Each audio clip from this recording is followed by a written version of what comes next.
He stood in the hallway with his backpack still on when the principal slammed the folder shut and said Malik didn't belong with the gifted kids, and the class went silent as the boy's name was scratched off the list in red ink. The camera holds on Malik shaking hands, the fluorescent lights buzzing above him, while the staff laughs like it's already decided. Just when he turns to walk away, a stranger steps through the front doors, a Harvard professor holding a file the school never wanted seen. And in the next 30 seconds, everything they tried to bury is about to explode. But not everyone in that building is ready for the truth. Before we deep dive into this interesting story, subscribe to our channel, and tell us where are you watching from.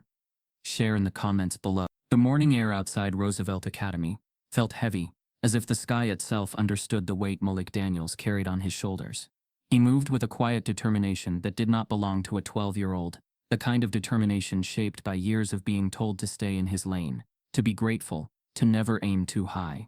His backpack, worn but carefully kept, held neatly folded notebooks, sharpened pencils, and a single sheet of paper that mattered more than anything else that day: his gifted program application. His steps were steady, yet each one echoed with a fragile hope he was almost afraid to admit existed. From the outside, it looked like any ordinary school morning. Students drifting through doors, voices drifting through hallways. But for Malik, the moment felt cinematic, as if the world narrowed to the polished linoleum floor and the sound of his own heartbeat. He had spent nights studying quietly at the kitchen table, while his mother sorted mail and bills nearby, unaware that he watched her as closely as he watched his textbooks. Her tired posture fueled him more than encouragement ever could. He wanted to be proof that sacrifice meant something, that effort mattered, that someone could see him beyond the assumptions permanently attached to the shade of his skin. As he entered the main lobby, the cold fluorescent lights reflected against the school trophy case, tall gold figures frozen mid-victory, yet none reflected anyone who looked like him. Even at 12, he had learned to read messages that were never spoken aloud. He carried them around like invisible bruises. He made his way toward the main office, where the polished glass window separated authority from everyone else. Inside, paperwork was stacked in strict rows and forms were sorted into folders, each labeled with the casual efficiency of a system that rarely questioned itself. Malik stood still, heart pacing faster, aware of the subtle shift in the room the moment his presence registered. He felt the silence prick at the back of his neck, the familiar sensation of being studied instead of welcomed. Third-person whispers of doubt had followed him for years. The idea that children like him were better suited for discipline plans than academic opportunity.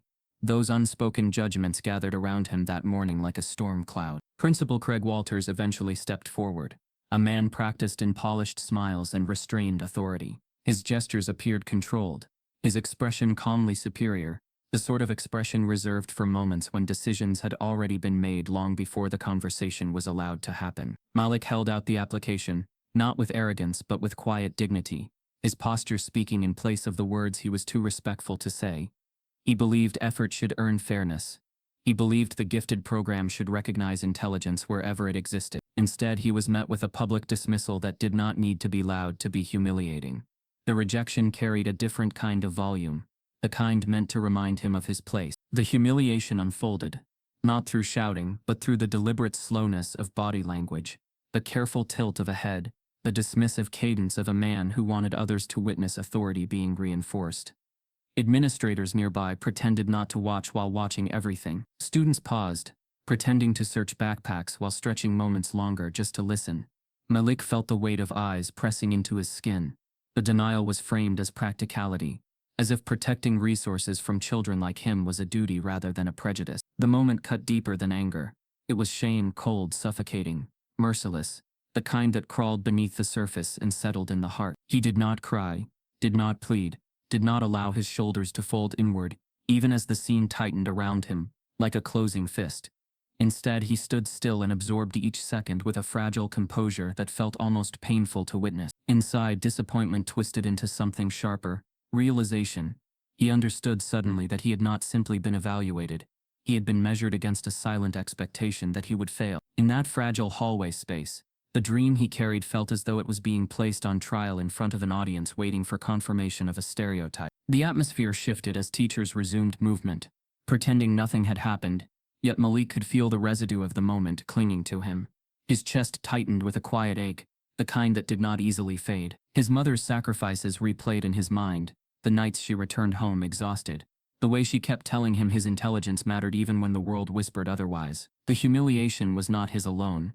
It traveled home with him, into every memory of every time he had been overlooked. He felt small, yet within that smallness something else flickered, a fragile defiance that refused to disappear. He turned and walked out of the office, each step slow and controlled, as if the act of leaving was the only power available to him. The hallway stretched long and sterile, lockers lining both sides like silent witnesses. The quiet around him felt amplified, the air heavier than before, as if the building itself absorbed the injustice and refused to release it. His thoughts spiraled between disbelief and numbness.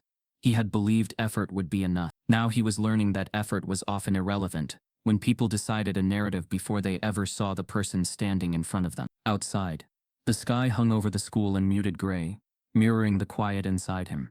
He stopped near the steps, not because he wanted to pause, but because his body refused to move for a moment. He imagined the opportunities drifting away, the future detouring into a path others had already chosen for him. Yet beneath the hurt, there was a sharp clarity forming, a realization that injustice did not simply bruise. It redirected lives, altered trajectories, and carved invisible scars that shaped identity in silence. He was too young to fully understand it, yet old enough to feel its permanence. Inside the district administration building, across town, a different scene unfolded at the same time, one far removed from the smallness of that hallway. Humiliation. Rows of computer screens glowed softly in a dim office, where morning emails filtered into inboxes with routine predictability. Administrators skimmed through messages without urgency, unaware that one incoming notification would carry the potential to fracture everything that had just happened. The subject line appeared simple, almost unassuming, yet the name contained within it carried an academic weight capable of shifting institutions. In that quiet office, a new message appeared at the top of the queue, its arrival subtle yet significant. The subject line displayed a name unfamiliar to most within the building, but powerful enough to command attention in the world beyond it. The email settled into the inbox like a seed dropped into unsettled ground, ready to disrupt the narrative that had just been enforced upon a 12-year-old boy who believed dreams could survive inside unwelcome places. As Malik walked farther from the front doors, unaware of anything beyond the burning heaviness in his chest, the unanswered email pulsed in digital silence. The message remained unopened, but its sender was already on a path that would collide with his life in ways no one at Roosevelt Academy was prepared to confront. The subject line glowed quietly on the district screen, carrying a single name that would soon unravel secrets far deeper than a denied application. The unmistakable signature of Professor Holden Grant. Malik's journey toward the humiliating morning at Roosevelt Academy hadn't begun in the principal's office. It had started years earlier, in a quiet classroom that smelled faintly of old markers and industrial soap. He was 7 then, still unsure of how the world worked, but already learning its unspoken rules. In that second-grade classroom, while other kids were asked to show their work and explain their thinking, Malik was pulled aside after a single math assessment, not for poor performance, but because his teacher, Ms. Renshaw, said she had a gut feeling he needed extra help. No data supported it. No second opinion was requested. Just one sentence, written in red ink on a referral slip. Shows signs of struggle with focus. May benefit from structure and repetition. Malik never saw that note. But what he did see, and feel, was the sudden shift. He stopped being called on for challenging questions. He was seated at a different table with students who stared out windows more than they solved problems. The worksheets were simpler, with cartoons on the margins and oversized font, and when he finished them in minutes, the praise was lukewarm, almost rehearsed. The group wasn't called remedial, not official. It had names like the Explorers or Math Stars, terms dressed in positivity but worn thin by everyone's understanding of what they really meant. Malik knew the difference without needing to be told. Malik Daniels had always trusted schools. She'd grown up believing that if you showed up, worked hard, and followed rules, good things would follow. But she also knew her son. At home, Malik devoured puzzle books and arranged his Legos by color and symmetry. He asked questions that startled her, not just about what, but why, and what if. So when he started coming home quieter, offering one-word answers about school, she watched more closely. One evening, as she cleaned out his backpack, she found a crumpled worksheet with a smiley face and a note, "Great progress." It asked students to match single-digit numbers to their names. Malik had completed it perfectly, but Lorraine's heart sank.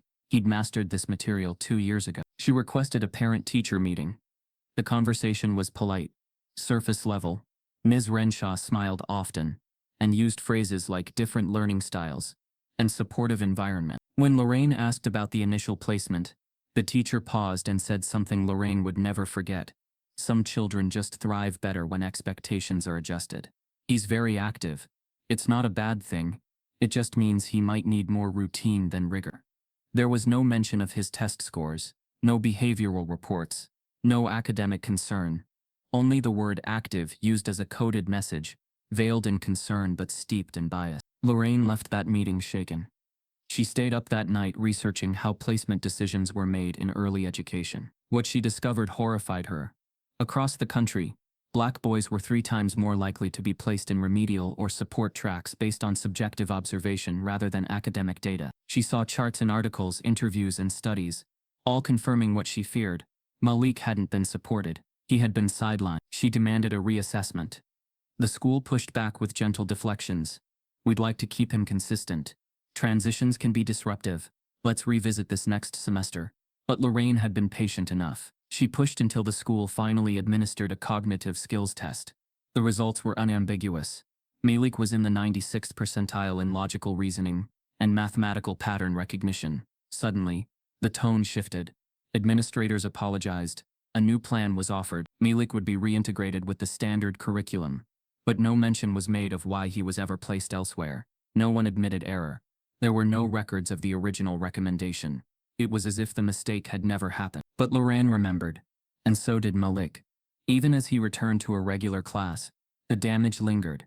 His confidence had been bruised in ways no test could measure. He became cautious in class, hesitant to volunteer answers, unsure whether being too smart would cause him to stand out in the wrong way again. He learned to navigate school, not as a place of exploration, but of performance, constantly calibrating how much of himself was safe to show. Years passed, but the stain of that early label clung like a shadow.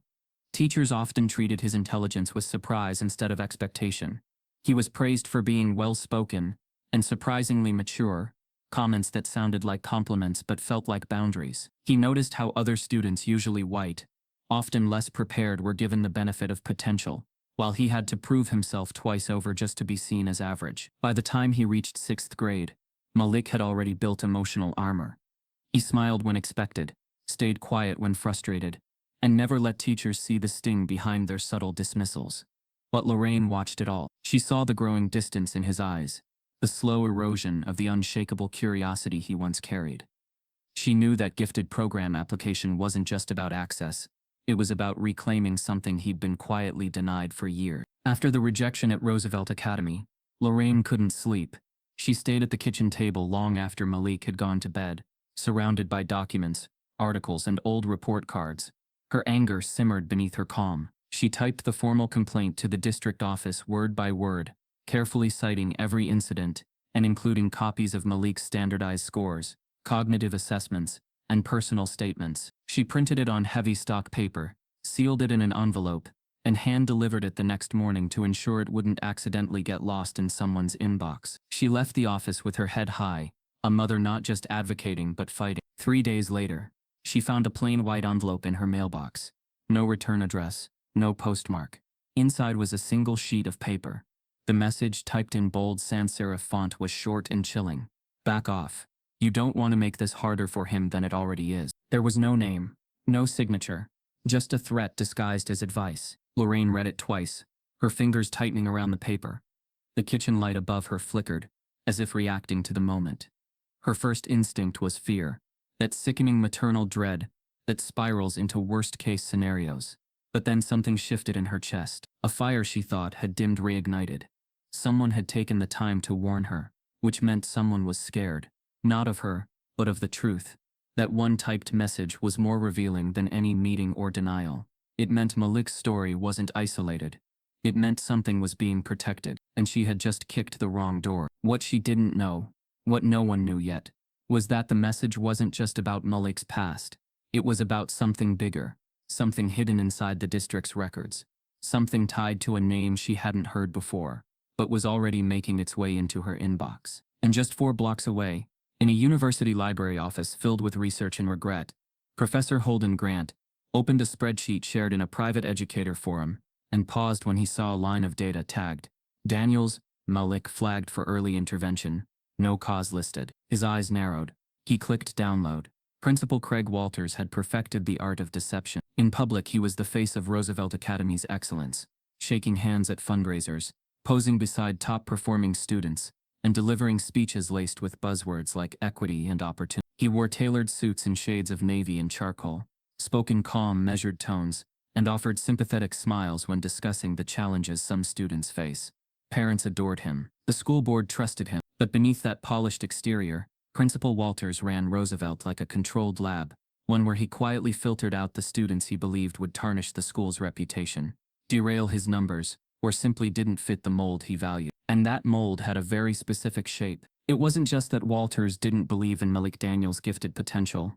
He didn't believe boys like Malik belonged in those rooms at all. His belief system was hidden behind layers of plausible deniability, never overt, always shadowed in policies, suggestions, gut instincts, and what he liked to call professional judgment. In the privacy of his office, he kept a confidential spreadsheet on his personal tablet, not stored in the school's database, but locked behind a biometric scanner. The file was labeled Program Review Candidate, but staff who had seen glimpses of it during brief meetings knew what it really was: a blacklist. The names on that list weren't based on grades.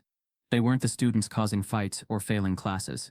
In fact, many had glowing academic records.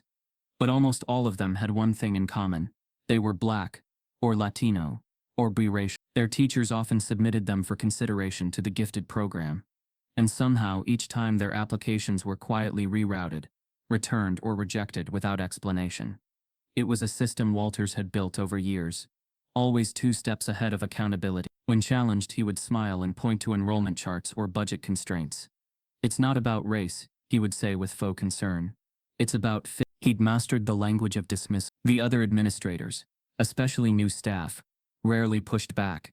Many were young, idealistic teachers, still learning to navigate the politics of education. Others had seen what happened to those who spoke up.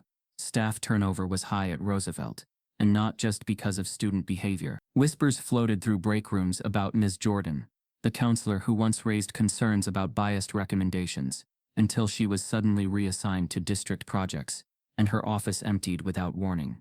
Or Ms. Patel, the AP English teacher who quietly quit mid-semester, citing professional burnout, but confided to a colleague he couldn't stomach the favoritism anymore. This unspoken climate of fear kept staff quiet, even when they saw patterns that didn't make sense. But they knew. They saw how Malik's name vanished from gifted nomination lists. They saw the way certain white students were fast-tracked with mediocre scores, while Black students with superior records were told they needed more time to mature.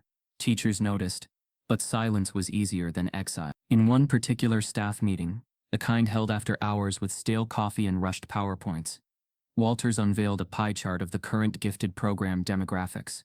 As always, the majority were white or Asian students from the neighborhood's wealthier enclaves. A teacher raised her hand cautiously and asked why none of the new nominees from West Creek, a predominantly Black area, had been accepted, even though several had qualifying test scores. Walters chuckled before anyone else could speak. "You're not one of those people caught up in all this woke nonsense, are you?" he said, his voice tinged with mock amusement. "Come on, we know what happens when we lower standards just to check boxes." The room went still. Several teachers shifted uncomfortably in their seats. One of the aides, a young woman named Celeste, tightened her jaw.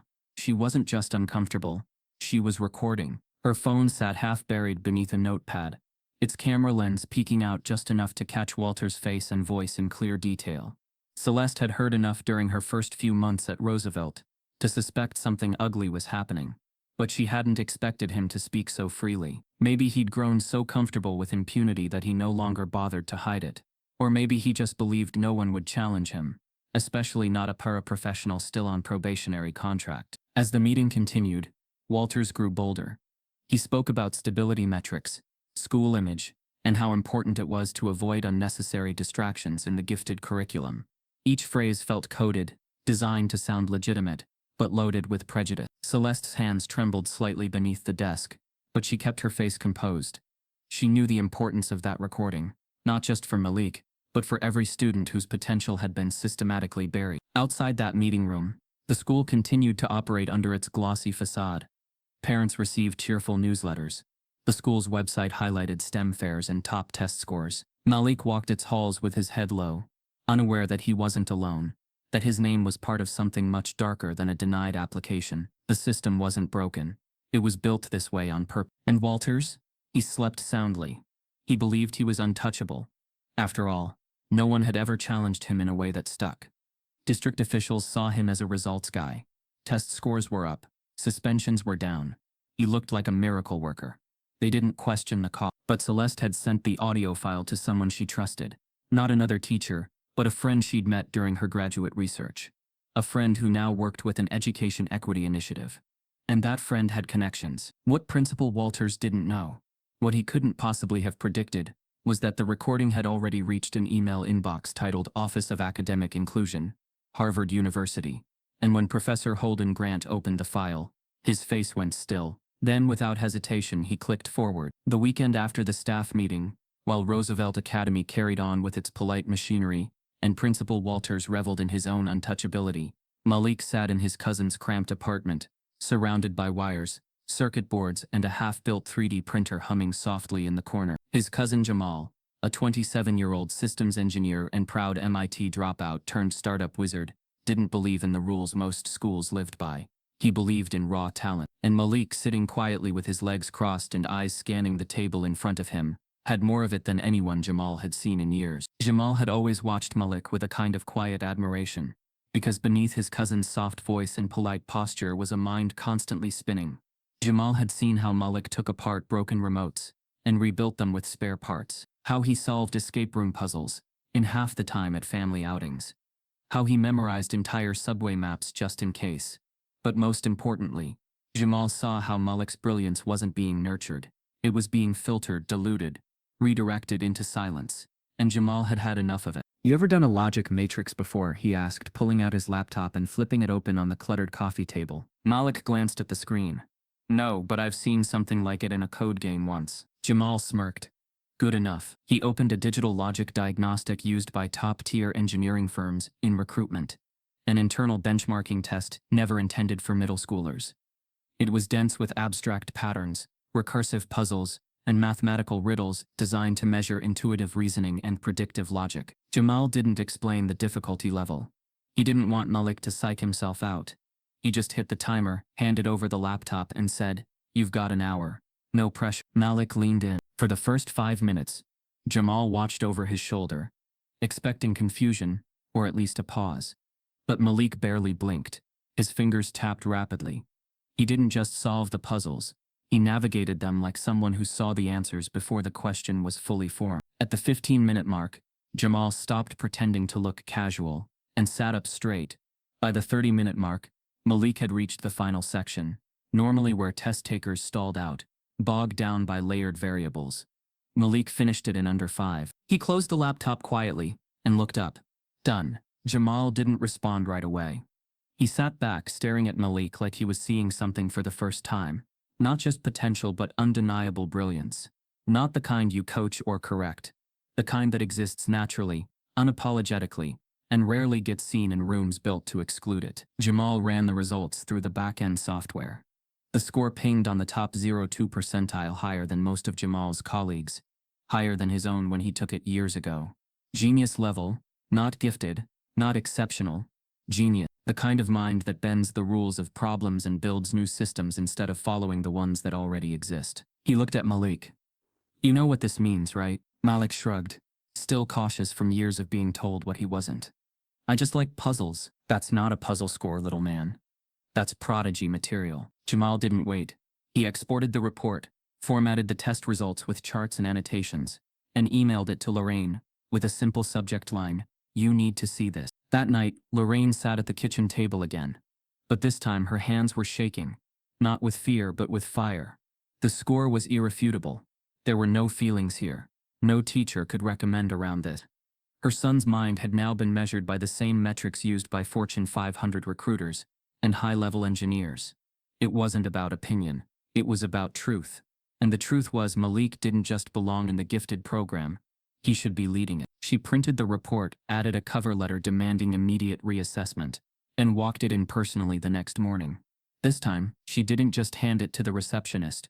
She asked for the director of academic services and waited until she was seen. The administrator, a middle-aged man named Curtis Mathers, read through the report with furrowed brows and careful nods. "This is quite impressive," he muttered. "We'll definitely be reviewing this." But Lorraine saw the shift in his eyes. The hesitation, the quiet panic of someone realizing this wasn't just a parent complaint. It was potential evidence. Proof that could dismantle whatever protected system they were trying to preserve. She left with no promises, just the tight-lipped assurance that the file would be forwarded to the evaluation team. 2 days passed. Then came the envelope. It arrived folded once and stapled. No seal, no letterhead, just a cold, single-page response. The district thanked Lorraine for her submission, but claimed that Malik's performance on recognized internal metrics did not align with the qualifications for the gifted program. The report from Jamal, dismissed as unverified, non-standard and non-compliant with district protocols.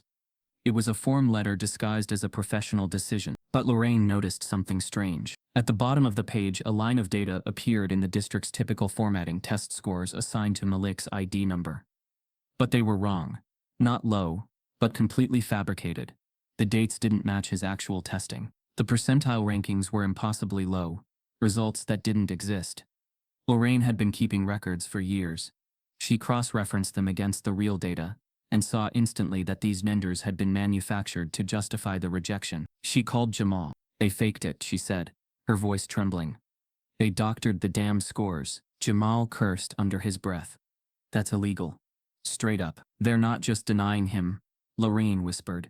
"They're erasing him." She stared at the paper in her hand. Paper meant to bury her son's truth. Her breath caught, not in fear this time, but in fury. She had trusted too long, been quiet too long. Now they were using bureaucracy like a weapon, pretending data was a shield when it was a sword aimed directly at kids like Malik. She scanned the rejection into her computer, attached the real scores, and typed out a scathing response. But as her fingers hovered over the send button, she stopped. She needed help. Real help. Someone they couldn't ignore. She remembered the name she'd seen weeks earlier in an education equity newsletter.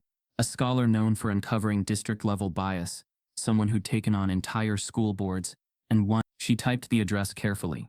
Holden de Grant, at harvard.edu. Subject: my son's scores were faked.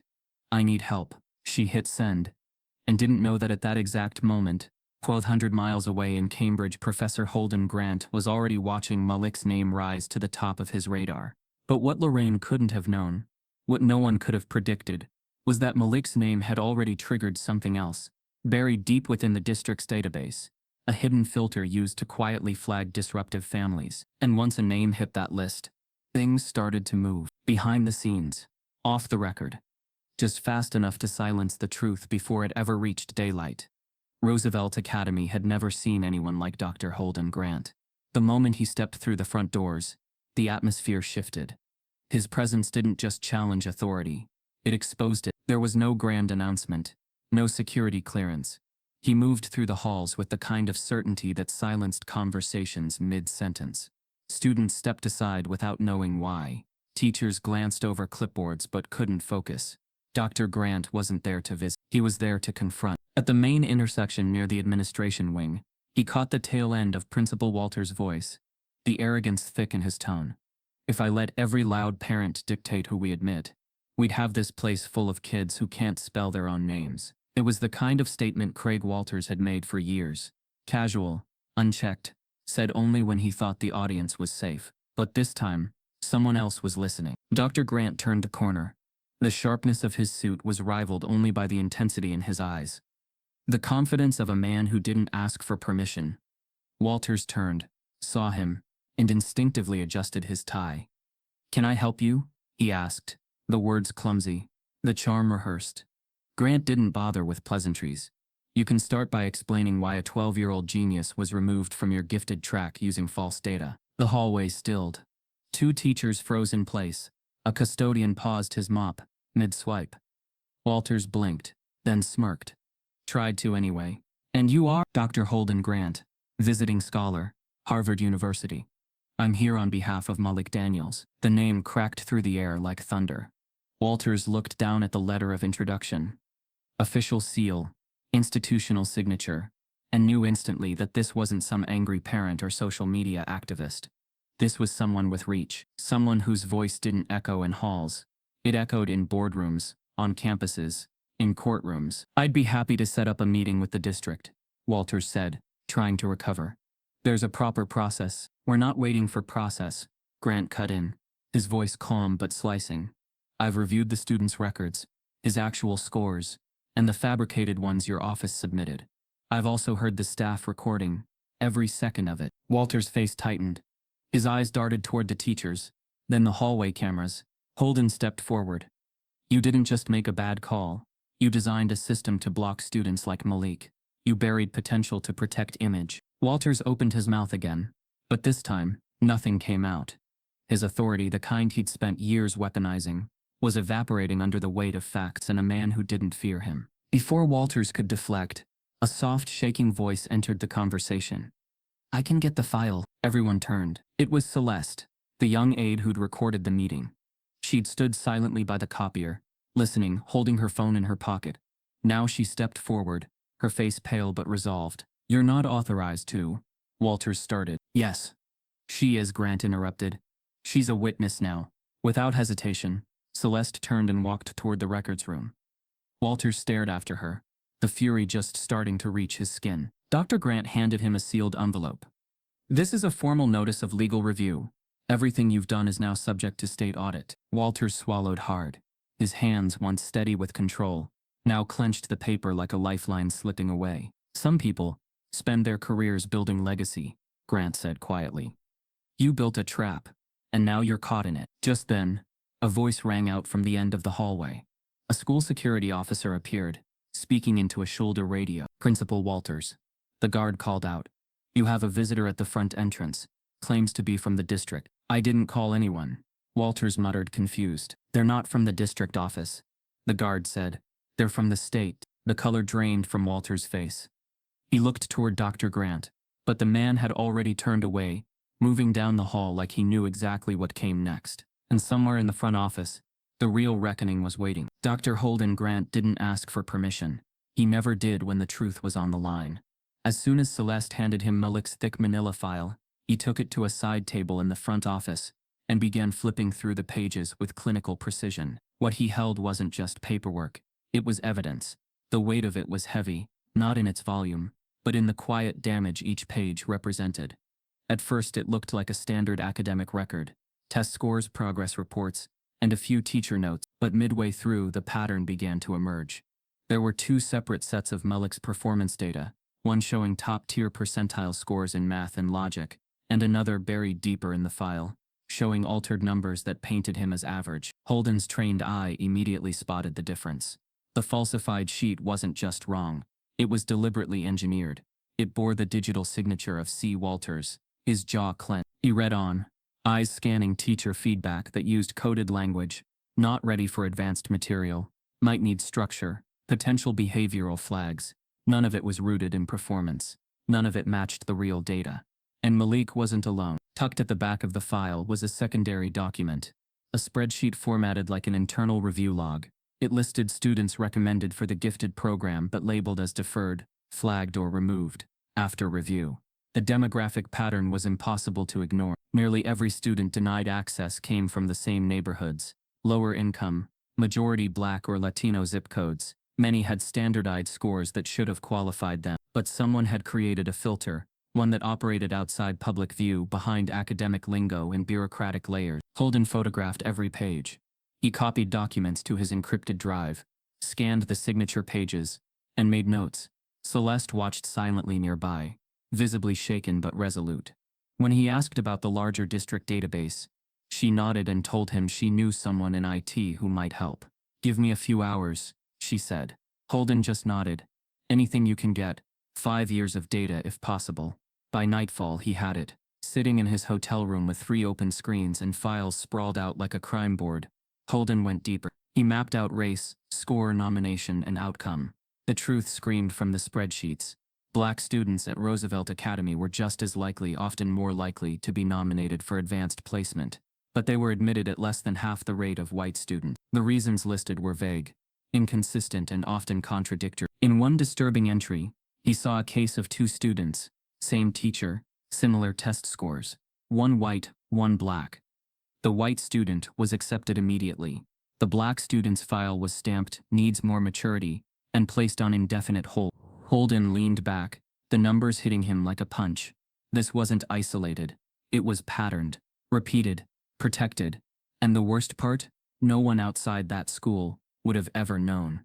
With every new file, Holden's anger burned hotter. He wasn't just looking at academic neglect, he was looking at academic sabotage. Someone had engineered a system that quietly erased black excellence before it had a chance to breathe. He made the call he'd been putting off. Cassandra Miles, a civil rights attorney in Atlanta, had built her reputation on dismantling institutional racism in education. When Holden told her what he'd found, she asked one question: "You sure?" He sent the documents over. Within minutes, she responded, not with surprise, but with certainty. "This isn't a school case. This might be a federal one." She was bringing in 2 lawyers from the Justice Department's Educational Equity Division. Holden leaned forward at his desk, Malik's file open in front of him. The boy's future had almost been lost to numbers twisted by bias. But now the damage was exposed, and irreversible. Holden stared at the genius test from Jamal again, circled scores in the 0.02 percentile blinking back at him. Malik wasn't a question mark. He was the answer. The kind of brilliance the system claimed to reward, but routinely buried when it wore black skin. Holden wasn't here to push for entry into a gifted program anymore. That window had passed. This was about restitution, about reformation, about accountability. Then, as he sat sifting through the wreckage of years of quiet discrimination, a new email slid into his inbox from an anonymous sender. The subject line read, "I used to work in that office. You need to see what they deleted." Holden's chest tightened. He opened the message. Inside was a single attachment, labeled, "Gifted Removed Final Master, XOXSX. He downloaded it immediately. It wasn't a list of accepted students. It was a list of those who had been manually removed from consideration. Dozens of names, all tied to minority backgrounds, all recommended, all erased. At the very top of the list, Daniels, Malik. Date of removal: 3 days after Jamal submitted the logic test scores. By C. Walters. Holden closed his eyes for a moment, breath shallow. The system hadn't just failed Malik. It had tried to make sure he never existed in the first place. The storm didn't start with Lorraine or Dr. Grant. It started with a local reporter named Amy Colton, a sharp, relentless journalist who had spent years covering bland city council meetings and empty school board promises. But when a contact from Roosevelt, Celeste, the aide who had secretly recorded Principal Walters, forwarded her the audio file, Amy knew instantly that she wasn't holding just another story. She was holding a spark that could burn down an entire institution. The recording wasn't just offensive, it was damning. It captured Walter's mid-laugh surrounded by staff casually joking that "we can't let this place turn into a diversity circus," and sneering about keeping quotas down so the school wouldn't lose its reputation. The words, spoken with smug ease, hung in the air like poison. Amy didn't need to editorialize. The audio spoke for itself. She sat on the story for 36 hours, just enough time to verify the file's authenticity, confirm the identities of those in the room, and check her legal footing. Once cleared, she uploaded a 2-minute excerpt to the local station's website, under the headline, "Exclusive. Principal Caught Mocking Diversity Initiatives in Leaked Audio." Within minutes, the story exploded. The station's server crashed under the traffic. Parents shared the clip in neighborhood Facebook groups. Teachers texted it in group chats, and former Roosevelt students reposted it with scathing commentary. By the end of the day, the audio had been viewed over 100,000 times, and was circulating far beyond Georgia. Lorraine found out about the leak when a neighbor sent her a link with no explanation.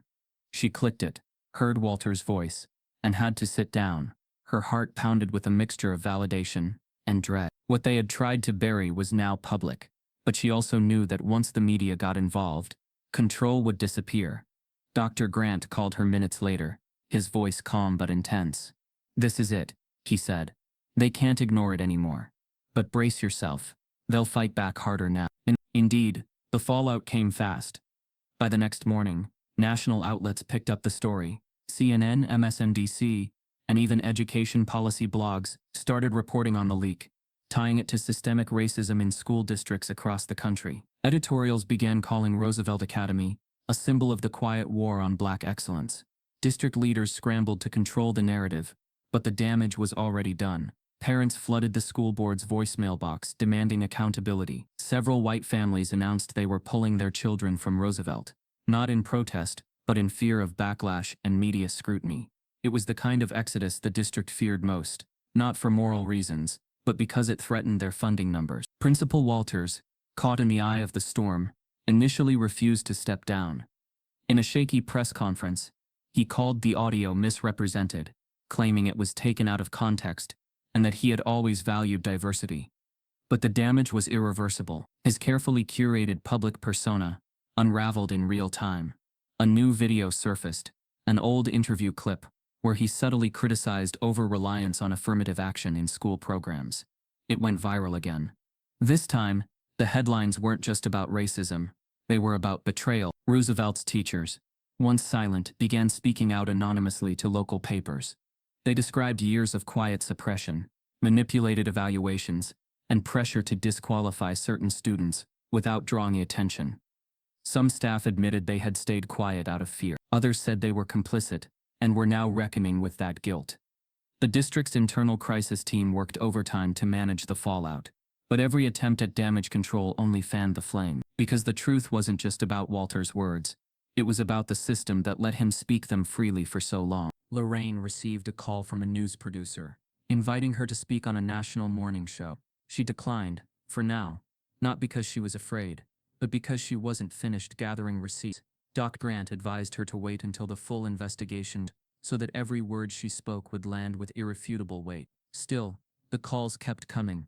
Journalists, advocacy groups, terts. Her story had become a rallying point. People across the country started sending her emails, telling her about their own children, black, brilliant and buried under systems that never believed in them. The story shifted from scandal to movement. Protesters began gathering outside Roosevelt Academy, holding signs that read, "Let our kids in," and "Gifted, not invisible."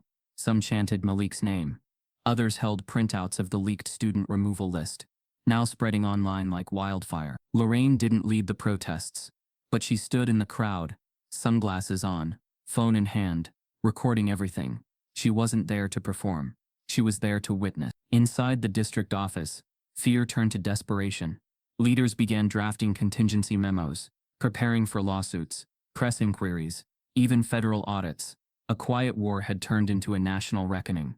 Every folder, every forged test score, every denied application was now a liability. And in the middle of all of it, Malik sat at home by the window, headphones in, watching the protests on a cracked iPad screen. He wasn't smiling. He wasn't celebrating. He just stared, processing the weight of being seen for the first time, and the cost it had come with. But far from Roosevelt, in a newsroom in New York, a senior producer at a major national network was reviewing a draft segment. She paused on the part about Lorraine and scrolled to a note from a junior researcher. "There's a deeper link here," the note read. "Check the school board's donation records. Something doesn't add up." And with one click, the reporter found it. A private donor tied to the same company that sold Roosevelt its screening software. The software that flagged Malik for review. The software Principal Walters once praised as race neutral. And just like that, the story deepened again. The fluorescent lights buzzed softly above Lorraine's head as she walked through the narrow aisles of the neighborhood grocery store. It was supposed to be a quiet evening, just a quick run for milk, cereal, and some apples for Malik's lunch. She pushed the cart with mechanical precision, her mind still tangled in the legal files and test score documents spread across her kitchen table back home. Every time she closed her eyes lately, she saw numbers, percentiles, timelines, email threads. But beneath those numbers, she felt something deeper and darker building. Resistance. The week had been a whirlwind. Since she sent Malik's records to Dr. Grant, she hadn't had a moment of rest. Journalists had started emailing, community members were suddenly asking questions, and the district office had gone silent. Not a single reply. Not even a form letter. That silence wasn't innocent. It was a tactic. Lorraine knew exactly what it meant. They were circling wagons, waiting her out, or worse, plotting to discredit her. Still, nothing prepared her for what happened in that grocery store. She had just turned into the frozen section when she felt it. That tightening in her back, that unmistakable sensation of being watched. At first she brushed it off as paranoia. She'd barely slept in days. She pulled her coat tighter and reached for a carton of orange juice, forcing herself to stay focused. But the feeling didn't go away. It grew heavier, like a storm cloud pressing against her skin. She glanced into the reflective door of the freezer and saw him, dressed in jeans and a polo, trying too hard to look casual. Mr. Sweeney, a history teacher from Roosevelt Academy, off duty, out of place, holding nothing in his hands, not shopping, just standing, watching her. Her stomach dropped. She turned her cart and walked down the next aisle quickly, not wanting to create a scene. Maybe it was a coincidence. Maybe he was just getting groceries. But the moment she reached the canned goods, he turned the corner behind her, steps slow and deliberate. "Miss Daniels," he said, voice low but firm. "You got a minute?" She didn't turn around. "Not here." "Oh, come on," he continued, stepping closer. "We're all trying to do the right thing. You're making it ugly." She spun slowly, locking eyes with him. "Ugly is what you've all been doing for years." He laughed quietly, the sound brittle and practiced. "This thing with Dr. Grant? With lawyers? You don't know who you're messing with." Lorraine tightened her grip on the cart handle, her heart pounding now. "I'm messing with the truth. That scares you." Sweeney leaned in slightly, just enough to lower his voice to a threat.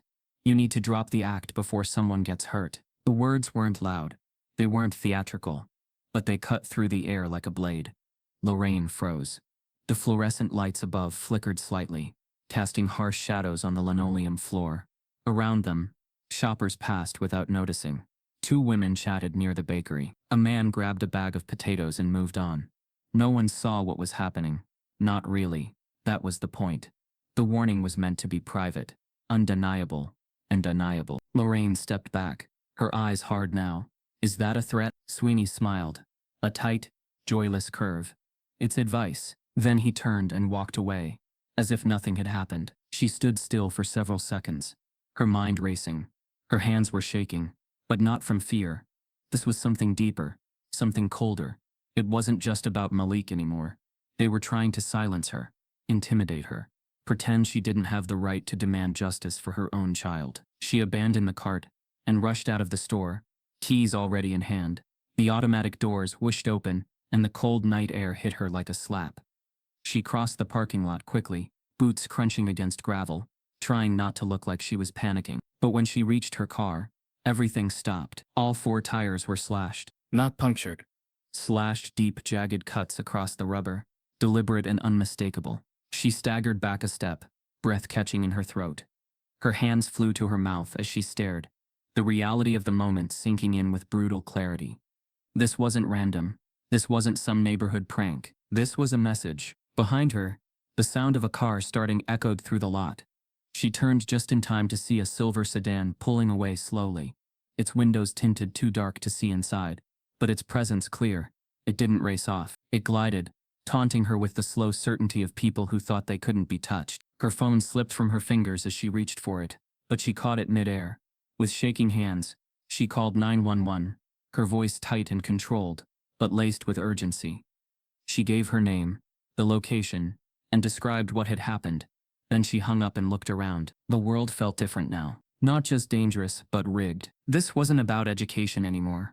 This was about power, who had it, who didn't, and how far people would go to protect it. As the red and blue lights of a patrol car finally turned into the lot, Lorraine made herself a silent promise. They might scare her. They might follow her. But they would never silence her. Not now. Not after what they'd done. And as the officer stepped out and approached her with clipboard in hand, Lorraine's phone buzzed again. This time, it was an email, from an address she didn't recognize. The subject line read, "Your son isn't the only one. I have proof. Meet me. Don't tell anyone." She opened it, and what she saw made her legs weaken. It was a video clip, footage from inside the Roosevelt Administrative Office. And in the corner of the frame, a whiteboard, with a list. Hold for review, internal use only. The names, all black, all denied, all hidden, and Malik's name was circled in red. Lorraine sat in the waiting room of the district administration building, with her coat still zipped, her phone tucked tightly into her purse, and her jaw clenched so hard it hurt. She hadn't told anyone she was coming here, not even Dr. Grant. The email from the district superintendent's office had been marked urgent, requesting her cooperation and discretion in what they called a sensitive internal matter. No press, no civil representatives. Just her, they said. A quiet conversation. A solution. But Lorraine already knew what kind of solution they meant. One that came with a smile, a check, and an unspoken condition. Silent. A secretary appeared too polite and too rehearsed. "Miss Daniels?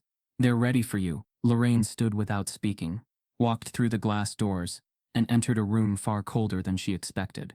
No conference table, no rows of chairs, just a half circle of board members seated behind a long desk, with nameplates and water bottles, and Superintendent Elaine Powers at the center, an older white woman whose expression was carefully crafted to show concern without conceding guilt. "Miss Daniels, thank you for coming in," she began, her voice coated in the sugar of institutional politeness.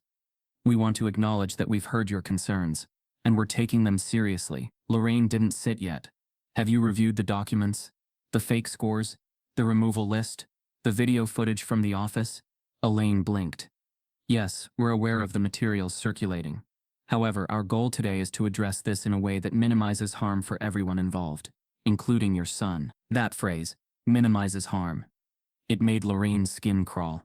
It wasn't about healing. It was about hiding. She sat down slowly and placed her purse beside her, one hand slipping quietly inside to start the voice memo app on her phone.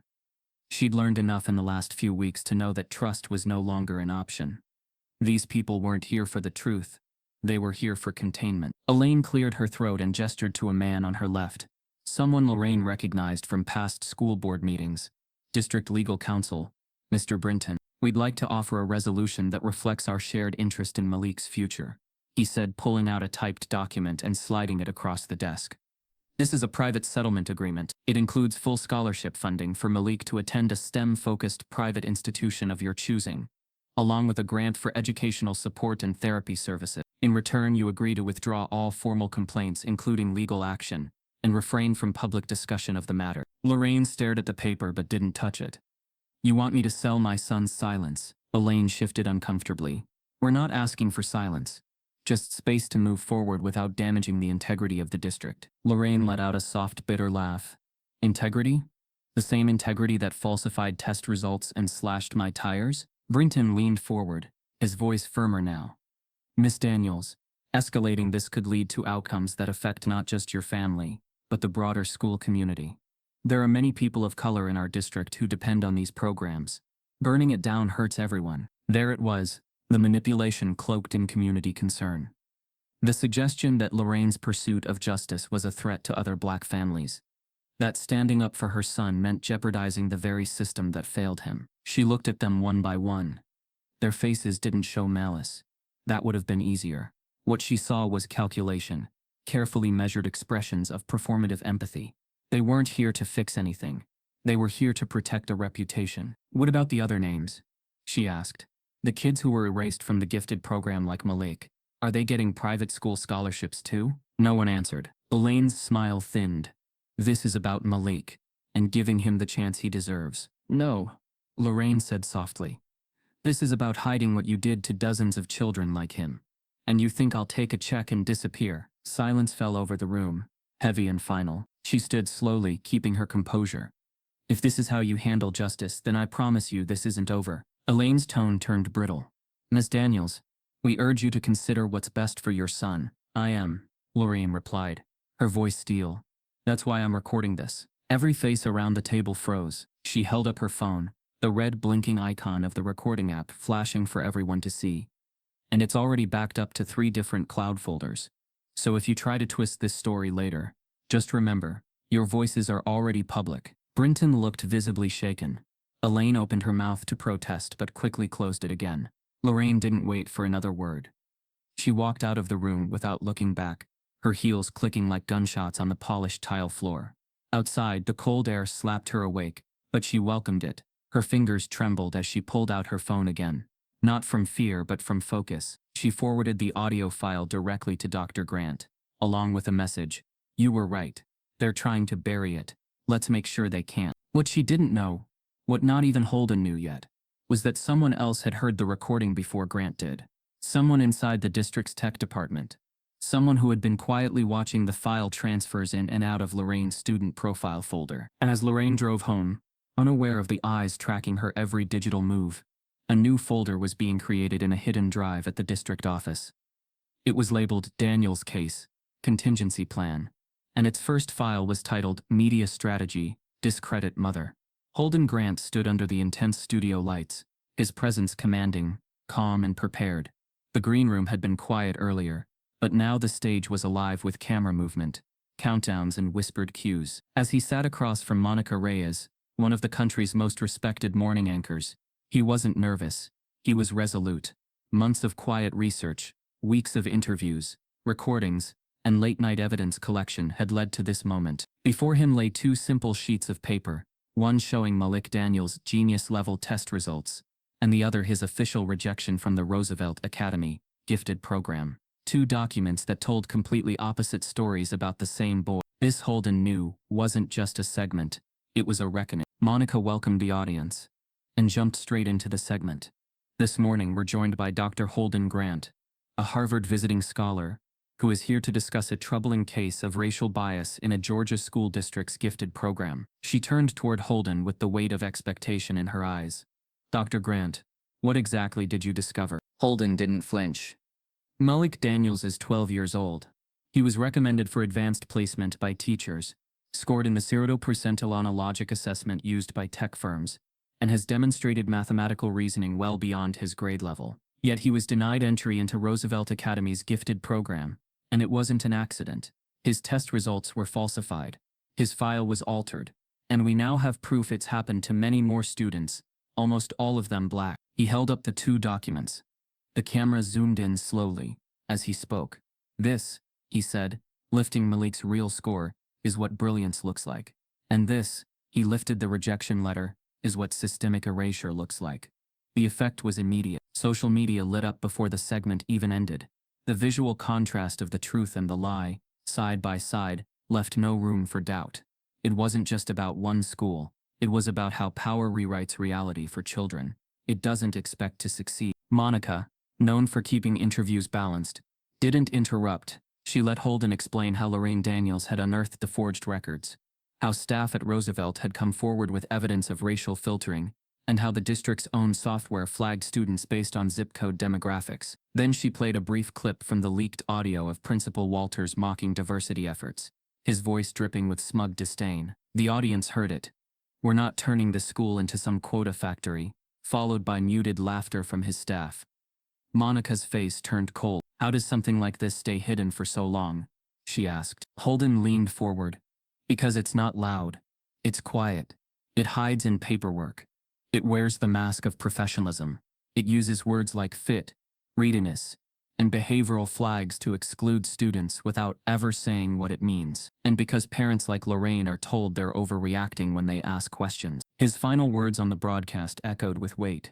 To every parent watching, wondering if their child was overlooked, trust your instinct. Because for every Malik, there are hundreds more who never even know they were erased. The segment ended, but the impact detonated instantly. The clip was posted online by the network within minutes, and within an hour it had over 2 million views.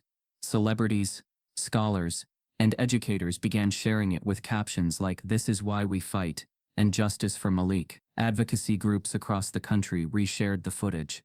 People began tagging their local school boards, demanding audits. Lorraine's inbox filled with emails from parents who had similar stories. Children overlooked, tests discarded, dreams deferred. But the fallout wasn't just online. That same afternoon, the Georgia Department of Education released a formal statement. An investigation had been opened into Roosevelt Academy's gifted program and its admissions protocols. A task force was being assembled. Independent auditors would begin pulling records not just from Roosevelt, but from every school in the district. The announcement was brief and clinical, but Lorraine knew what it meant. The state had been forced into action. This wasn't just a story now. It was inside Roosevelt. Panic spread like fire. Walters, already under scrutiny, tried to release a statement of his own, calling the accusations deeply misleading and politically motivated. But the damage was irreversible. His staff was divided, whispers growing louder in every hallway. Parents began pulling their students from the school, some in protest, others in fear of being associated with the scandal. Teachers began forwarding documents anonymously to Dr. Grant and the legal team. The wall of silence that once protected Roosevelt's leadership had cracked wide open. At home, Lorraine watched the broadcast replay on a loop. Her hands trembled, Not from fear this time, but from the strange, overwhelming release of being heard.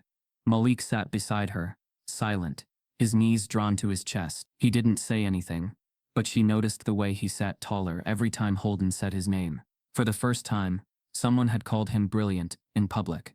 Not just his mother, not just his cousin, but a man in a suit, on television, holding up the truth in front of the world. But just as Lorraine allowed herself to exhale, her phone buzzed again. A new email. No subject. No sender. She opened it. Inside was a link to a secure shared drive. Anonymous. Encrypted. She hesitated for a moment, then clicked. Dozens of folders appeared, each labeled by school, district, and year. Some were from Georgia, others were from entirely different states. She clicked one at random. Inside was a document titled, Statewide Gifted Program Disqualification Protocol. Unofficial draft. She opened it. Her breath caught. The document outlined procedures eerily similar to what had happened to Malik. Recommendation override, data suppression, behavior flags based on subjective teacher reports, and statistical equity balancing that effectively capped the number of black students admitted into gifted programs. And at the bottom of the document, a single line stood out in bold. System must remain non-transparent to preserve academic integrity perception. Lorraine's hand flew to her mouth. This wasn't just about Roosevelt. It was national, and someone had just handed her the blueprint. The digital evidence Lorraine had just uncovered left her sleepless for 3 nights. The so-called unofficial draft of a statewide disqualification protocol revealed a disturbing orchestration of academic exclusion, all wrapped in bureaucratic language that sounded technical, even harmless. But it was anything but. It laid out in explicit terms how gifted program rosters were to be monitored for optics and demographic balance. And if the wrong names appeared too many Black or Latino students in a given cycle, administrators were instructed to revise entries for alignment. Lorraine could barely breathe when she read those words. She kept returning to one line, ensure roster reflects excellence without triggering statistical anomalies. That meant Malik's presence, his score, his brilliance was the anomaly they were trying to erase. But just as Lorraine was beginning to feel swallowed by the scope of it all, an email landed in her inbox with no subject line. At first she thought it was spam. Then she saw the sender name, Teach Truth 328. The body of the message was short. You don't know me, but I know about Malik. I saw what they did. I couldn't speak then, but I can now. Attached are screenshots, real ones. You'll want to read every single one. A witness. Attached to the email were 42 images. Lorraine's fingers trembled as she opened the first one. It was a blurry shot of a desktop monitor, clearly taken with a phone camera. The interface was familiar. Roosevelt Academy Student Information System.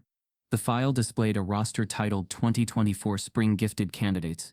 Internal review. Dozens of student names were listed in a spreadsheet, with color-coded annotations next to each. Lorraine's breath caught as she recognized several names she'd seen on community petitions from other angry parents. Parents who had whispered that their children were also mysteriously denied, despite high scores. Each screenshot revealed more than just data. The color codes weren't just about scores. They marked race, behavioral history, parent involvement, and a final column, labeled PRR, public relations risk. If a student had a high academic score but also a high PRR rating, usually tied to vocal parents or non-white surnames, the recommendation status was often changed to withhold for review, or more chillingly, do not move forward. The pattern wasn't subtle, it was engineered. By screenshot 19, Lorraine felt dizzy. She scrolled faster now, heart racing with every new file. Then, on the 29th image, she stopped cold. There it was, Daniels. Malik. His name was highlighted in yellow. Next to it, under math aptitude, the number 98th percentile. Under logic score, a manually entered note. Verified genius level matrix complete. Submitted by external party. And finally, under the column labeled notes, a single red strike-through slashed across his name. Typed in bold red font next to it. Remove. Will attract scrutiny if admitted. Parent is vocal. Flagged by Walters. Lorraine dropped her phone. Her entire body trembled with fury. This wasn't a mistake. It wasn't even neglect. It was deliberate removal of her son's future. A decision, typed into a system, like deleting a line of text, except it wasn't text. It was a child. She picked up the phone again, fingers white-knuckled around the edges. She called Dr. Grant immediately, not waiting for a greeting. They didn't just block him, they erased him. And they documented it. Dr. Grant's voice was tense. Serious. What are you looking at? She described the screenshots. Each one, each label, each color code. There was a pause on the other end of the line. Send them to me now, he said, and forward the email address. I want to know who this witness is. But the email address led nowhere. The Proton Mail account had already been deleted. Lorraine tried to respond, but it bounced back instantly. Whoever had sent it had planned everything, sent the evidence, then vanished. Anonymous. Protected. A ghost in the system who had finally decided to speak. The next day, Dr. Grant had his team begin the process of verifying the screenshots. Digital forensics confirmed the images were legitimate. The timestamps aligned with the week Lorraine had originally submitted Malik's test scores. The file versioning data suggested edits had been made just days before his formal rejection. There were even internal logs showing which user made the last changes. The name Cecil Walters DA Roosevelt admin. Holden stared at the screen, jaw clenched. We've got him. But Lorraine wasn't done. She started cross-referencing the names in the screenshots with real families. She reached out to mothers and fathers she'd met at school board meetings. Parents who had whispered their frustrations, and then gone quiet. One after another, she called them. Your child's name is on this list, she told them. You were right all along. Some cried. Others were silent. A few cursed. But all of them said the same thing. We knew something was wrong. We just didn't have proof. Now they did. Within days, Lorraine and Dr. Grant had compiled a report. Dozens of students, their test scores, and the exact points at which they were manually removed from the gifted roster. The media had already shifted attention toward the investigation. But this was new fuel, and it wasn't just about racism. It was about recorded digital tampering, a legal violation that turned this from a policy failure into a criminal case. Still, the anonymous witness haunted Lorraine. She couldn't stop wondering who it was. She knew the voice in that email came from someone inside. Someone who had sat in those meetings, seen those rosters, and said nothing for a while. But not forever. She wondered what made them speak up now. Guilt? Courage? Or maybe something else entirely. That night, after putting Malik to bed, Lorraine opened the screenshots again. She zoomed in on the margins of one image, and noticed something she hadn't before. A post-it note pinned to the teacher's monitor, partially visible, just a torn corner, but it read, "No child erased." It wasn't part of the digital interface. It was handwritten. A personal message. A promise. Lorraine stared at it for a long time. A silent ally had been watching, recording, preserving the truth when no one else would. And she had a feeling they weren't finished yet. Because just before midnight, another message appeared in her inbox. No subject, no sender, just 3 words. There's a video. The hearing room at the Roosevelt Unified District office was designed to feel neutral. Warm lighting, wood-paneled walls, tidy rows of chairs, lined up like a courtroom without the formality. But neutrality was an illusion that morning. The air buzzed with the heat of anticipation. Reporters huddled near the back, cameras positioned in tight clusters, lenses aimed toward the single empty seat at the long oak table at the front. Lorraine sat in the 3rd row, her posture rigid, hands clasped in her lap. Grant sat beside her, jaw clenched, tablet on his knee. This wasn't just another meeting. This was the moment the mask was supposed to come off. Principal Craig Walters had dodged questions for weeks, issued vague statements through the district's communications team, and declined every media request. But now, under intense public scrutiny and growing pressure from the Department of Education, the school board had been forced to act. A public disciplinary hearing was scheduled. Officially, it was to review allegations of misconduct and violations of professional standards. Unofficially, it was the first crack in the district's decades-old wall of silence. At 10:02 a.m., Walters entered the room, not alone, not flustered, but flanked by a 3-person legal team, dressed in coordinated dark suits, carrying leather briefcases, and walking with calculated poise. His face betrayed none of the pressure that had been building around him. No nervous glances, no defensive gestures. He walked like a man who still believed he owned the room. Murmurs rippled across the audience as Walters took his seat at the table. Superintendent Elaine Powers sat across from him, visibly tense, her hands folded too tightly. Board members lined the elevated dais behind her, some stone-faced, others already looking down at printed files and legal notes. Lorraine could feel it in her chest. The battle lines were drawn, but no one knew how the next hour would unfold. The lead board council opened with procedural formality. This hearing is convened to address potential administrative misconduct by Mr. Craig Walters, principal of Roosevelt Academy, in regard to gifted program admissions, falsification of academic records, and breaches of equity compliance policies. Walters leaned back in his chair. His attorney, a sharp-featured woman named Rebecca Tillman, stood first. My client categorically denies all allegations. We intend not only to defend his reputation, but to expose the politically motivated nature of this investigation. The board called Dr. Grant to speak first. He rose slowly, calm, and walked to the front with a stack of printed documents. I'd like to submit verified evidence of altered gifted placement records, he said, placing the documents down. This includes timestamped screenshots, staff emails, and a confirmed internal database entry, where Malik Daniels was manually removed, despite qualifying scores. A low murmur spread across the room, as some board members shifted uncomfortably. But before they could respond, Tillman objected. Your Honor, she corrected herself. Board Chair, we contend that these materials were unlawfully obtained. There is no proof that Dr. Grant has the authority to present internal district documents, nor verify their authenticity without cross-examination. The chair leaned forward. That will be reviewed. But the board reserves the right to admit material deemed credible by external review. Holden didn't blink. I welcome any verification process. The timestamps don't lie. They didn't.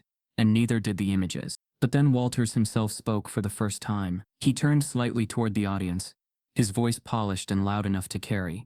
This entire ordeal, he began, has been a coordinated character assassination, led by individuals who don't understand the pressures of academic leadership. My decisions were data-informed, not racially motivated, not malicious, just responsible. Lorraine's blood boiled. The audacity of his tone, the smugness layered beneath his words. It was the voice of a man used to getting away with it. But then Walters leaned into the mic and delivered a line that flipped the entire room. In fact, he said smoothly, my legal team has prepared a countersuit for defamation against Ms. Lorraine Daniels. The room fell silent. Lorraine froze. She has made unsubstantiated claims, he continued, publicly accused me of racism and incited harassment that has endangered my family and professional standing. We are seeking full civil damages. Gasps filled the space. Reporters scrambled to write. The board chair raised a hand, trying to calm the sudden uproar. But Lorraine wasn't shocked. She was enraged. She stood up. You endangered my son, she said, voice clear, eyes locked on Walters. You lied about his scores, erased his name, and tried to silence me with fear. And now you want to sue me, because the truth finally came out. Her words cut through the noise. But Walters only smirked. You broadcasted my name across national media. That's not justice. That's slander. Dr. Grant stood beside her now, his voice low and direct. If this is your strategy, Craig, you're already finished. The board chair regained control. Enough, she said firmly. This hearing is not a platform for lawsuits. We will proceed with the review of the evidence presented. But Lorraine knew better. This wasn't just a review. This was survival for Walters, for the board, for everyone who had let this happen. Later in the hearing, the board introduced their own internal findings, records corroborating what Dr. Grant had shared. Email threads, where staff questioned the exclusion of high-scoring black students. Logs showing unapproved alterations to candidate rosters. A whistleblower testimony, still sealed, marked for legal review. The tide had turned. Walters looked less confident now. His fingers fidgeted with a pen. His legal team whispered more frequently. The cracks were showing. But just before the session adjourned, the board chair received a slip of paper handed to her by an assistant. She read it quietly, then tapped her mic. We have just received new material evidence, she said. A video file. Submitted anonymously, time-stamped 2 weeks prior to this hearing. She paused. It contains footage from inside Principal Walters' office. We will reconvene in closed session to authenticate it. Lorraine didn't move. She knew exactly what it was. The video. The one the anonymous sender had warned her about. And now it was in the board's hands. But as she stepped outside the building, her phone buzzed again. Another message. This one with no warning, no greeting. Just a single image. A still frame from the video. Walters, standing in front of a whiteboard, with the heading, Removed from Gifted List, Too High Risk. And beneath it, 3 names. The first one circled in red. Malik Daniels. Malik sat at the edge of his desk, back straight, eyes fixed on the clock, Every second felt like a countdown to something he couldn't name. Tension had settled in his chest days ago and refused to leave.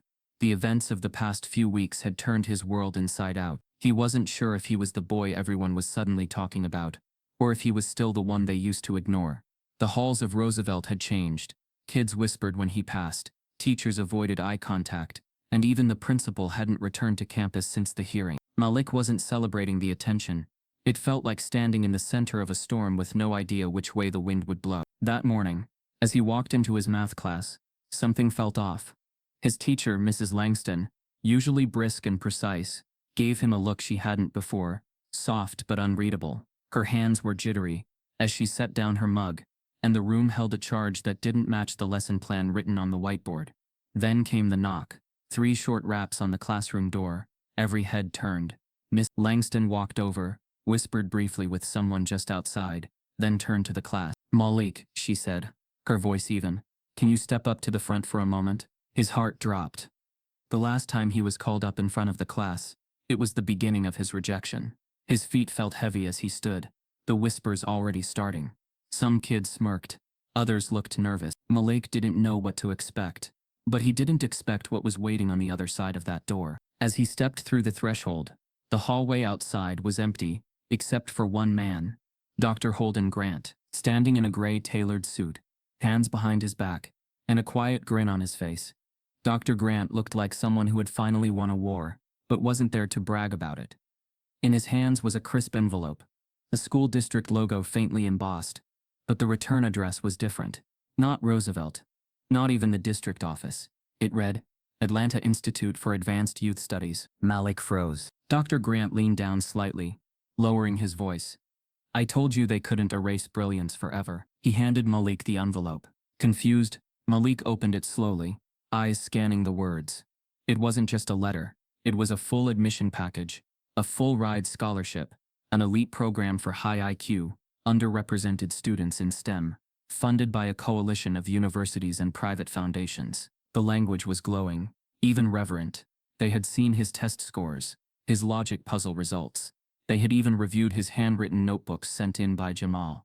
The school wasn't taunting him to apply. They were offering him a seat immediately. Malik's hands trembled. His voice cracked. "Is this real?" Dr. Grant nodded. "As real as your potential." A tear slipped down Malik's cheek, uninvited but pure. In that moment, something shifted deep in his chest. Not just relief, not just pride. It was the overwhelming weight of being seen after so long, of being recognized not as a problem to manage, but as a future to invest in. Mrs. Langston stepped out, tears in her eyes barely holding them back. "You deserve this," she whispered. Malik turned slightly, still gripping the envelope. For the first time in weeks, his shoulders lifted. He stood taller, and then for the first time in what felt like forever, but the moment didn't last. Just as Dr. Grant was about to say something else, footsteps echoed from the end of the hall. Fast, purposeful, a uniformed school security officer rounded the corner, a thick folder in his hands and sweat beading at his temples. "Dr. Grant," he called out, out of breath. "We need to speak with you. Now." Grant narrowed his eyes. "What is it?" The officer stopped just short of them. His voice dropped low, nervous. This was just delivered by a private courier from the county courthouse. He handed over the folder. Dr. Grant opened it, eyes scanning rapidly, then froze. Malik Daniels was being served. The contents inside weren't about the disciplinary hearing. They weren't about the investigation. It was a civil court summons. Official, filed, and time-stamped. Principal Craig Walters was suing Malik Daniels for defamation. Not just threats. Not just posturing. A real, filed lawsuit. Damages sought. $1.2 million. Malik looked between them, confused. What does that mean? Dr. Grant swallowed hard, trying to keep his voice calm. It means they're still fighting back. Malik's smile faded. Across town, Lorraine's phone buzzed just as she exited her car. She saw the number and recognized it immediately. It was her attorney. She answered, and the words came fast. "You've been served, Lorraine. Walters actually filed it. Civil court. Full defamation case." She didn't respond right away. She just stood there, motionless, staring at the horizon as if something invisible had just shattered again. Back at Roosevelt, Malik clutched the acceptance letter in one hand, and with the other reached for Dr. Grant's arm, not because he was afraid, but because he finally understood something. When you shine in a system built to dim you, they'll do anything to pull the plug. But what none of them knew yet was that the countersuit would come with discovery rights, which meant Walter's team would have to turn over files, emails, hard drives, everything. And one of those hard drives, sealed and stored in a district safe, contained a backup copy of the whiteboard footage the board had reviewed in closed session, except this version had audio, and a second name, whispered just before the recording ended. Target next, Malik Daniels. The courthouse was suffocating with anticipation. Bright lights from TV cameras lined every corner of the room like silent sentinels, pointed toward a bench where justice was supposed to live, and a gallery packed with families, activists, and reporters who smelled change in the air. Lorraine entered the courtroom flanked by her attorney and Dr. Grant, but her body felt simultaneously lighter and heavier than it had in weeks. Light, because today was the day the truth finally would be heard by a judge, a jury, and a nation. Heavy, because she knew how fragile truth could be when confronted by entrenched power. Somewhere in that courtroom, Principal Craig Walters sat across from her, eyes cold, shoulders rigid, supported by his own legal team, who still clung to the idea that they could twist the narrative back into something favorable. They had underestimated her before. Today they would discover not to do that again. Lorraine took the stand, with a determined calm. Her heart thumped not with fear, but with intention. She was here not just for Malik, but for every child who had been buried beneath charts, spreadsheets, and polite academic euphemisms. She wasn't shaking, she was anchored. Please tell the court what you have to present, the judge instructed, his voice steady but watchful behind the elevated bench. Lorraine met his gaze, and took a breath. Thank you, Your Honor. What I have here, not opinion, not accusation, but documented evidence of systemic discrimination and deliberate falsification. She reached into her bag and pulled out her phone, now housing years' worth of recordings, emails, screenshots, and internal files. The tip of her thumb hovered over the audio file labeled Staff Meeting Recording 0424. The room went quiet the moment she clicked play. Within seconds, every lie Walters had told under oath, every public statement claiming innocence, every media soundbite about misunderstanding and context, was obliterated by his own voice, clear, unfiltered, smug. We can't let this school look like a quota farm, he'd said, laughter trailing off as the recording captured more of the room's complicity. The judge's eyes narrowed. Journalists leaned forward. Walter's legal team sank a bit lower in their chairs. The truth, uncomfortable, unpadded and unmistakable, echoed against the hardwood walls. Lorraine didn't stop there. She played clip after clip, whispered conversations about reviewing names that could cause a stir, digital logs showing manual deletions from gifted program lists, even a file where reporters at the local TV station had verified the metadata timestamps matching the day Walters had personally signed the altered documents. Every lie he had woven in press statements, every plausible deniability he tried to manufacture, was now dismantled piece by piece. When the audio stopped, the courtroom stayed silent for a long beat, like the moment after a storm passes, and everyone wonders if the world will ever return to its old cadence. Walters sat still, jaw clenched, face pale beneath his practiced composure. His attorneys frantically whispered among themselves, flipping through pages as if they could erase the evidence by sheer desperation. The judge gestured once, twice, then called for order. Miss Daniels, he said kindly but firmly, your testimony has been compelling. Please remain on the stand. Lorraine nodded and waited, hands folded, breath steady. This wasn't the end, it was just the moment where truth began to bite. The defense rose, attempting a feeble attack, questioning chain of custody, claiming editing, suggesting that the recordings were taken out of context. But the judge, an older man with a reputation for precision, wasn't swayed. He cut through their claims with a series of pointed questions that left Walter's team floundering. And then, just as Lorraine began to believe the walls of justice were starting to tilt toward accountability, something unexpected happened. The judge reached for a manila envelope on his bench, sealed and marked confidential, personnel review. Walter's eyes flickered, his posture tightened.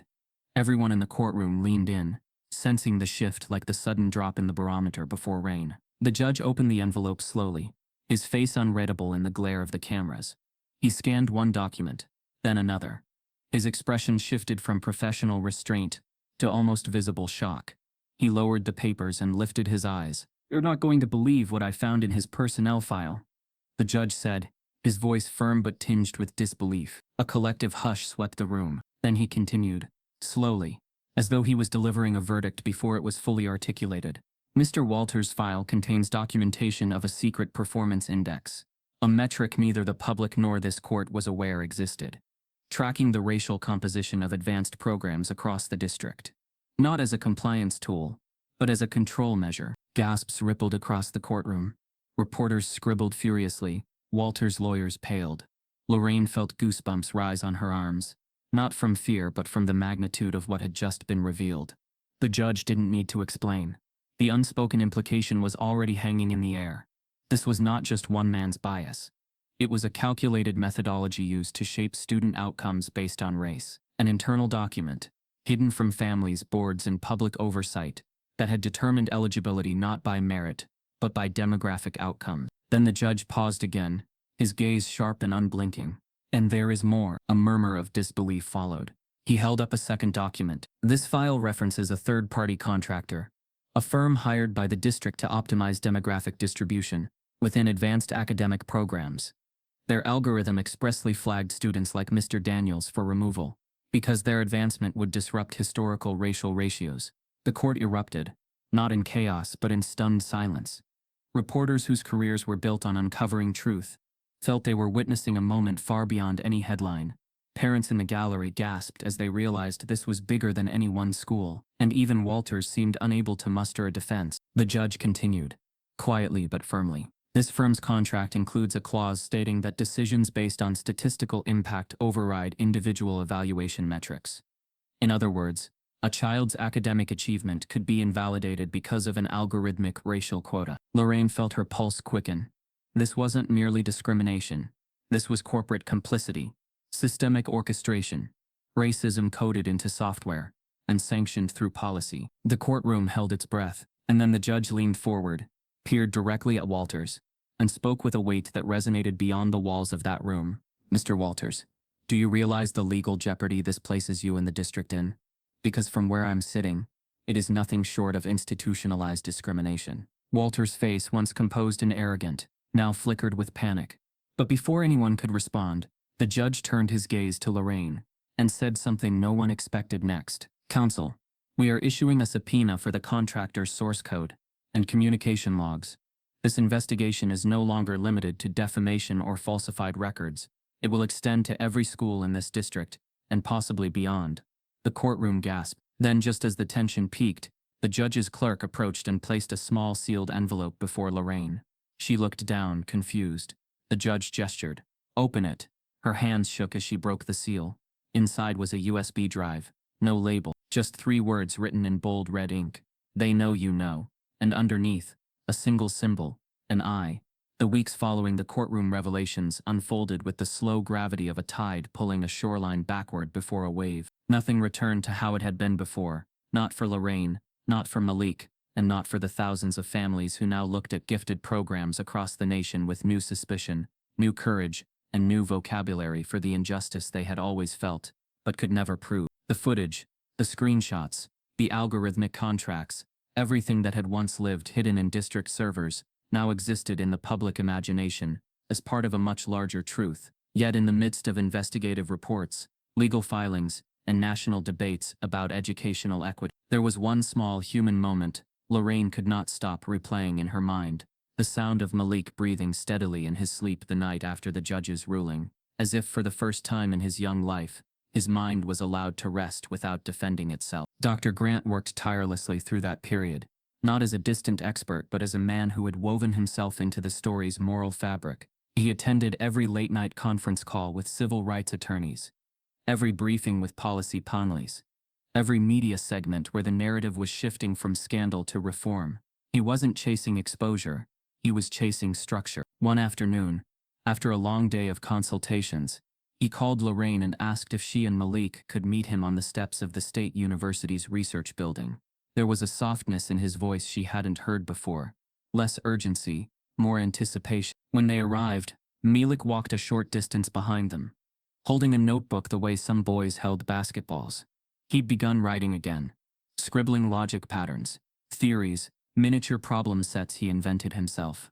The building loomed ahead, stately and sunlit, and Grant stood out front waiting, a slender folder tucked under his arm.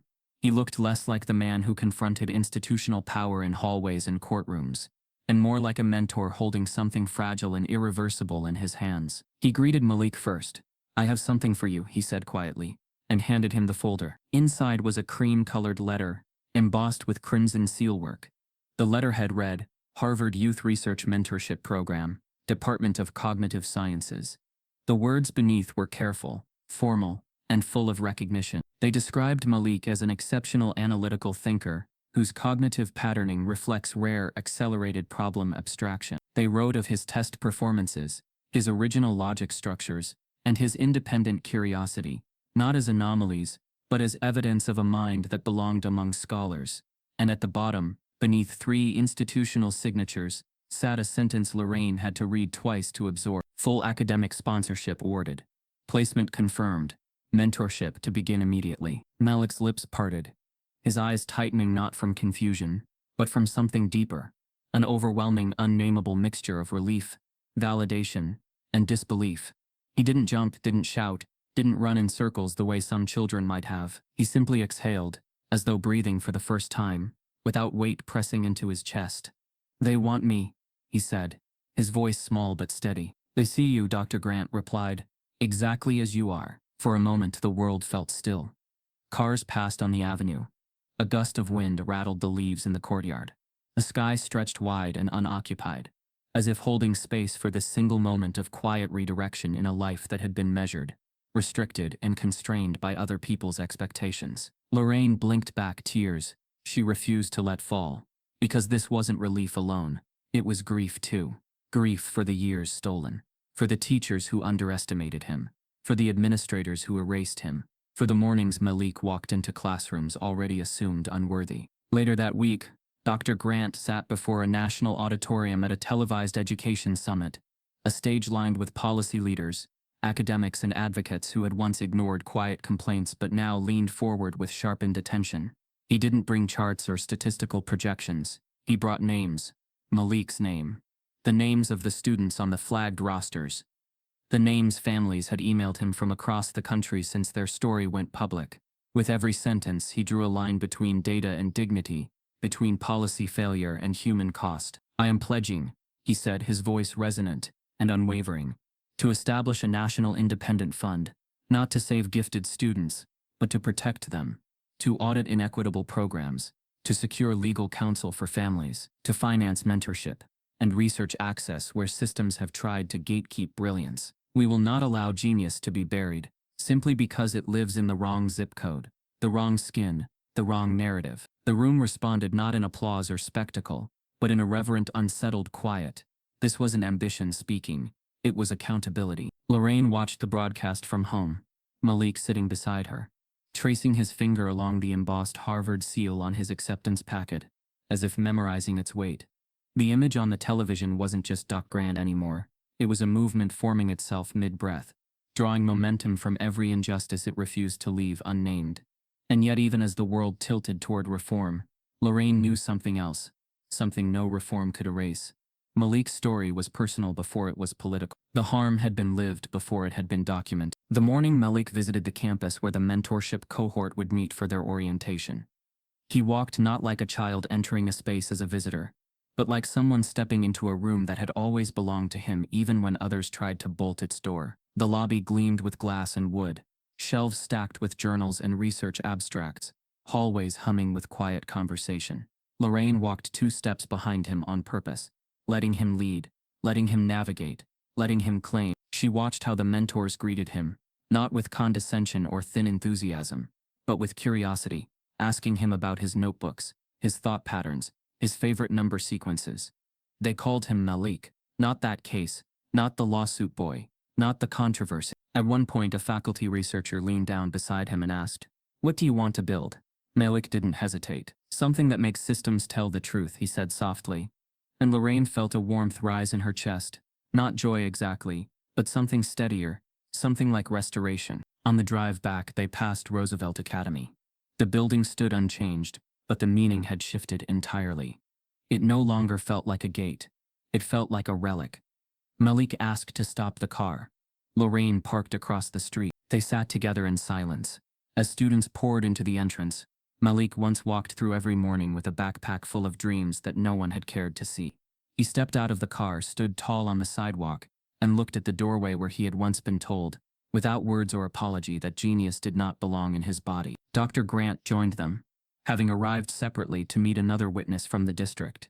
He stood a few feet back, giving Malik space to witness his own past without interruption. The boy did not speak, but Lorraine could sense the shift inside him, the way memory was transforming from wound into architecture, from harm into perspective. Eventually Malik turned, nodded once, and walked toward the car again. He no longer needed this building to admit its wrongdoing to know his worth. Just as Lorraine reached for her keys, her phone buzzed in her hand.